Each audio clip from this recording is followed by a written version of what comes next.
ja algul see võib olla väga võõras, sest et pole harjunud niipidi vaatama. Ja siia ei tohi midagi loomulikult välja mõelda, need peavad olema reaalsed asjad, mida sa oled täheldanud ja see ongi süsteemne lähenemine oma inimeste arengule, sest mida rohkem sa suudad siin asju öelda, seda suurem on vastuvõtlikkus ka nendele asjadele, mida võiks veel või rohkem teha. Ja ideaalis sa võiksid loomulikult tagasi saada siit ka tagasisidet oma töötajalt, aga tüüpiliselt seda ei julgeta otse nii anda juhi suunas, vot jätka seda, sellest sa oled tubli, seda tee rohkem ja seepärast sa võid alternatiivina kasutada siis töörõõmu, tööpiina avastajat ehk siis õied, okkad, pungad, mis sul õitseb, milles sul hästi läheb, millega sa rahul oled, mis teeb rõõmu töö juures, mis torgib, mis on okkad, mis on tööpiina allikad, mis tekitab frustratsiooni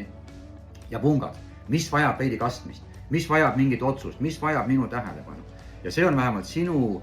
panus sellesse, et ta saab korra anda sulle tagasisidet ja sa saad talle tekitada tunde, et ma kuulen sind, ma näen sind, sest et nendest asjadest tavaliselt rääkida on keeruline, sest selleks ei ole head kohta. Ja kuigi juht ütleb, et mul on alati uks avatud, siis selliste nagu pehmemate teemadega tihtilugu lihtsalt ei taheta